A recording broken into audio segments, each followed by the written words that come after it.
You were not born insecure. You were trained to hesitate.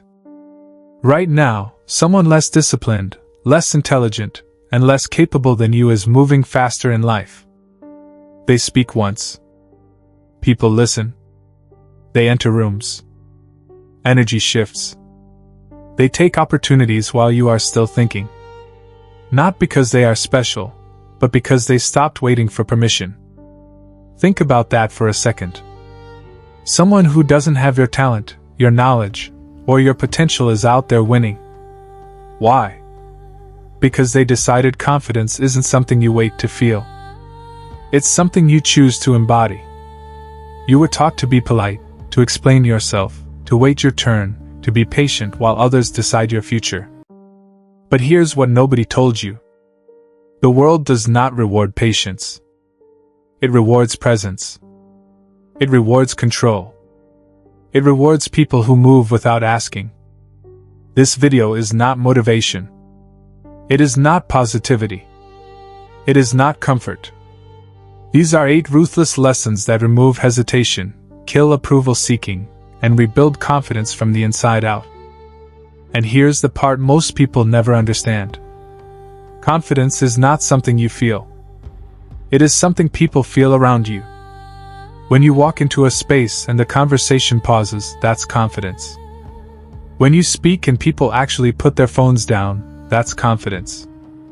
When you say no without explaining and nobody challenges you, that's confidence. It's not about you feeling brave. It's about them feeling your gravity. So, if you're tired of watching less deserving people take what should be yours, if you're done shrinking yourself to make others comfortable, if you're ready to stop asking and start taking, stay with me because what comes next will either wake you up or make you uncomfortable. Either way, you needed to hear it. Number 1, presence is louder than words. Let me tell you something most people learn too late. Talking too much is a confession. It confesses insecurity. It confesses doubt. It confesses that you need validation from the person listening. People who talk too much reveal insecurity. They're trying to convince. They're trying to prove. They're trying to fill space because silence makes them panic. But people who pause, people who let silence sit, they control attention. Think about the last time you were in a meeting or a conversation with someone who had real authority. Did they rush to fill every gap? Did they stumble over their words trying to explain themselves? Not. They spoke when it mattered. And when they stopped talking, you waited. That's not an accident. That's strategy. Silence creates weight. It makes your words cost something. When everything you say is rare, people value it more. When you flood the room with explanations and justifications and nervous laughter, your words become noise. Confidence is not loud. It is uncomfortable calm. The person who can sit in a tense silence without flinching wins. The person who doesn't need to defend their position, the second someone questions it wins. The person who can say something once and never repeat it wins. Here's what happens when you start doing this. People lean in. They watch you closer. They give you more respect without you demanding it because they sense something different. They sense control. And control is magnetic. When you speak less, others lean in. When you rush to fill silence, you give away power. So practice this. Next conversation you have, cut your words in half. Say what matters, then stop. Don't add a qualifier. Don't soften it with a laugh. Don't explain unless asked. Just stop. Watch what happens. Watch how people's body language changes. Watch how they start asking you questions instead of talking over you. That shift, that's your presence becoming louder than your words. Machiavelli once said, "The lion cannot protect himself from traps, and the fox cannot defend himself from wolves." One must therefore be a fox to recognize traps, and a lion to frighten wolves. Know when to be silent like the fox. Know when to speak like the lion, but never ever let fear choose for you.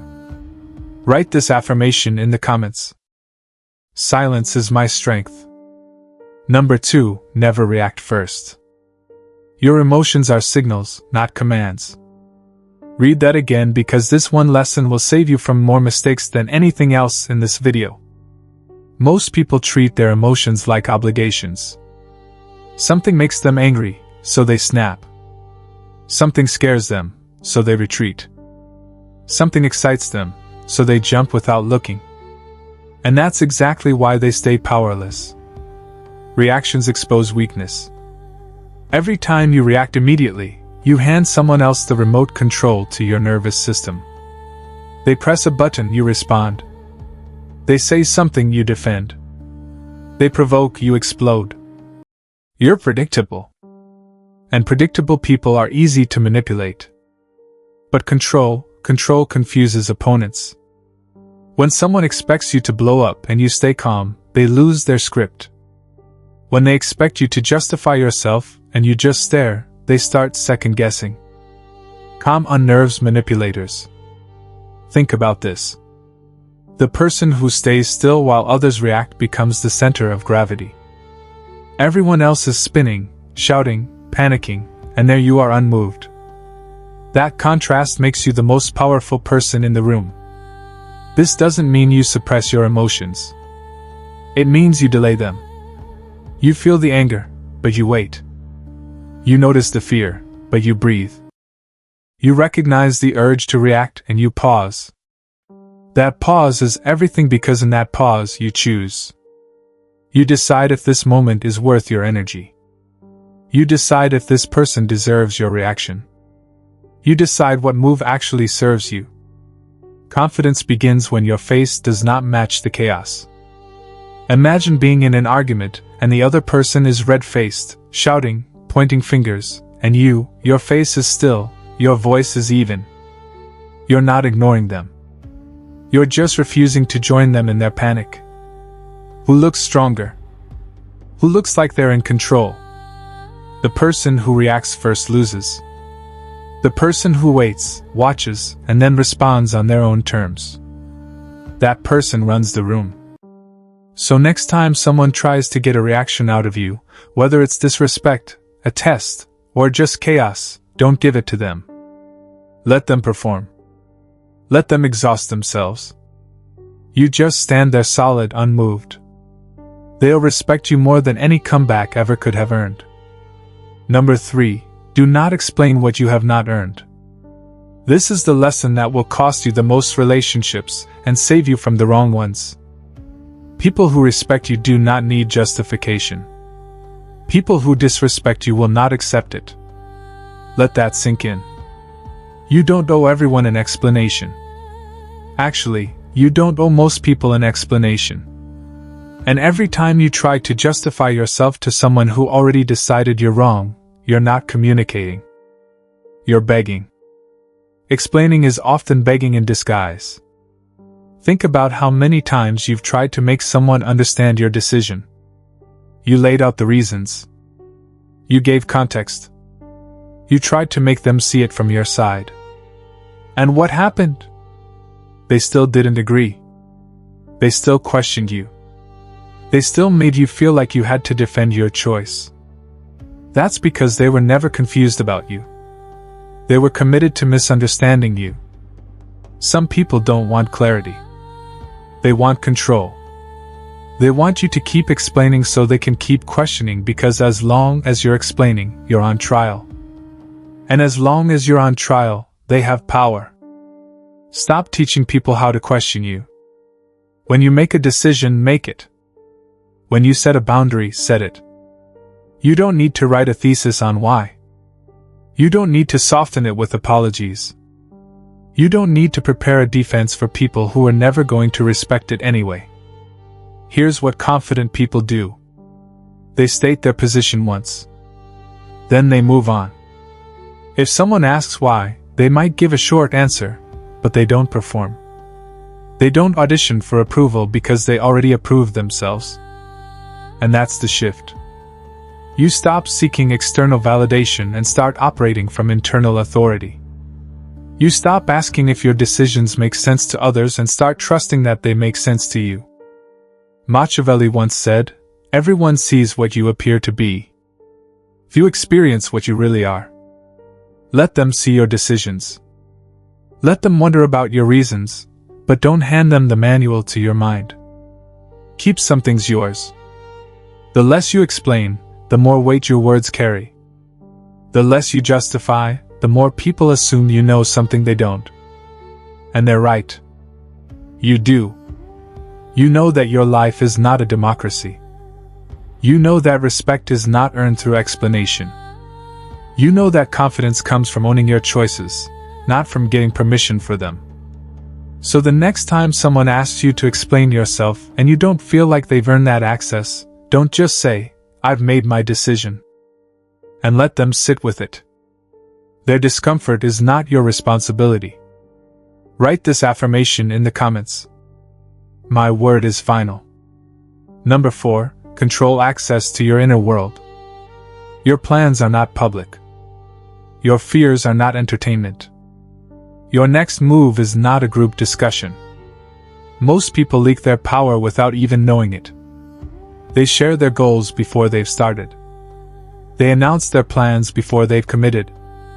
They tell everyone what they're scared of, what they're working on, what they're about to do, and then they wonder why nothing feels sacred anymore. Here's the truth. The less people know about your process, the more they respect your outcome. When you show up with results instead of promises, you look unstoppable. When you share the finished product instead of the rough draft, you look competent. When you keep your struggles private and your wins visible, you build a reputation that protects you. Mystery forces others to adjust. Think about the people you admire most, the ones who seem to have it together. Do they tell you every doubt they have? Do they broadcast every setback? Do they narrate their entire journey in real time? Not they move quietly. They build privately, and when they're ready, they reveal. That's not dishonesty. That's strategy. Because when you share everything, you invite everyone's opinion. And opinions are cheap. Everybody's got one. Most of them are based on fear, projection, or jealousy. Your dreams are not strong enough to survive 1,000 doubts. Your confidence is not built to carry everyone's skepticism. So, protect it. Guard your inner world like it's the most valuable thing you own, because it is. This doesn't mean you can't have close people you trust. It means you're selective. It means you know the difference between sharing for connection and sharing for validation. One builds intimacy. The other kills momentum. Here's a test. Before you tell someone your plan, ask yourself why. Are you telling them because they can help? Because their input matters? Or are you telling them because you want them to be impressed? Because you want to feel accountable? Because you need their approval to believe it's real? If it's the last one, don't say anything yet. Go build first. Prove it to yourself. Then, if you still want to share the result. Not everyone deserves access to your inner world. Not everyone has earned the right to know what you're building, what you're afraid of, or what you're capable of. Let your outcomes introduce you. Let your results do the talking. Let people wonder how you did it instead of watching you struggle to start. Confidence grows in private. It reveals itself in public. Write this affirmation in the comments. I move in silence. Number 5, become difficult to replace. Let's be honest about something most self-help advice won't tell you. Being nice does not protect you. Being needed does. You can be the kindest, most pleasant person in the room. You can smile. You can agree. You can never cause problems. And you can still get replaced, overlooked, or disrespected. Why? Because kindness without competence is just compliance. But when your competence solves problems others cannot, your confidence stops being emotional, it becomes factual. This is the shift nobody talks about. Most people think confidence is about affirmations and mindset and believing in yourself. And sure, that helps, But real unshakable confidence comes from knowing you're valuable because you deliver results. It's not arrogance. It's evidence. When you walk into a room and you know you can do something most people can't, you don't have to convince anyone you belong there. You just do. When you know your skills are rare, you don't worry about being liked. You focus on being effective. Results silence doubt faster than personality ever could. Think about it. If you're the person who consistently solves the hardest problems, who shows up with solutions instead of excuses, who produces work that speaks for itself, do you need to explain your value? Do you need to beg for respect? Not people come to you. Opportunities find you. Confidence becomes automatic because it's based on something real. So stop trying to be irreplaceable through charm. Be irreplaceable through skill. Develop something you're better at than most people. Get so good at it that when your name comes up, people think of that skill first. Build a reputation where your work is the standard, not the exception. This doesn't mean you become cold or robotic. It means you stop relying on people liking you and start relying on people needing you. And here's the beauty of it. When you're competent, people respect you even if they don't like you. When you're just nice, people like you until it's inconvenient. Then they replace you. Machiavelli once said, "It is better to be feared than loved if you cannot be both." Now, I'm not saying you need to be feared, but you do need to be respected. And respect doesn't come from being agreeable. It comes from being capable. So ask yourself, what can I do that most people can't? What problem can I solve that makes me hard to replace? What skill can I master so deeply that my confidence becomes undeniable? Then go build that, because competence is the foundation of real confidence. Everything else is just decoration. Write this affirmation in the comments. I am irreplaceable. Number 6, remove the need to be liked. Here's the uncomfortable truth. The need for approval keeps you predictable, and predictability keeps you weak. Most people are running around trying to make everyone happy. They adjust their opinions based on who's in the room. They soften their boundaries so nobody gets upset. They shrink their personality so they don't stand out too much. And they call that being considerate. But really it's self-abandonment. Confidence grows when you accept this truth. Not everyone is supposed to like you.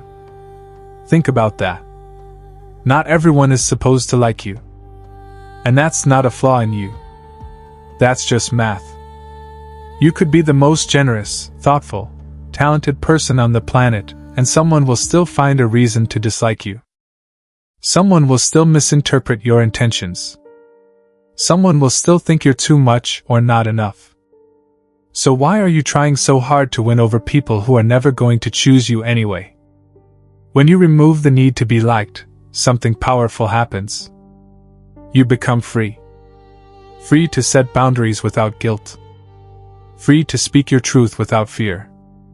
Free to make decisions based on what's right for you, not what's comfortable for them. Detachment makes your presence heavier. People can feel it when you're not trying to impress them. They can sense when you're not performing for their approval. And ironically, that's when they respect you most, because desperation repels. Confidence attracts. When you stop chasing people's opinions, you stop giving them power over you. When you stop editing yourself for an audience, you start living from your center. And that center is where your real power lives. This doesn't mean you become rude or careless. It means you stop letting the fear of disapproval run your life. It means you make choices that align with your values, even if those choices make you unpopular. Here's the test. Would you still do it if nobody clapped? Would you still say it if people got upset? Would you still choose it if it made you the villain in someone else's story? If the answer is yes, do it. If the answer is no, you're not making a choice. You're performing. And performance is exhausting. Confidence is not. The people who matter will recognize your authenticity. The people who don't were never your people anyway. Let them go. Let them misunderstand you. Let them talk. You'll be too busy being yourself to care. Write this affirmation in the comments. I need no approval. Number 7. Reduce emotional waste. Not everyone deserves access to your attention. Read that again because this is where most people lose their power. They give their energy to everyone. They entertain every conversation. They respond to every provocation. They stay in relationships that drain them because they're afraid of being alone or being seen as cold. But here's what they don't realize. Some people drain focus. Some conversations slow growth. Some relationships keep you small. And every minute you spend, there is a minute you're not spending on yourself. Cutting emotional noise sharpens confidence. Think about your life right now. How much of your mental energy goes to people who don't add value? How many hours do you spend replaying conversations with people who don't even think about you? How much space in your head is taken up by relationships that don't serve your growth?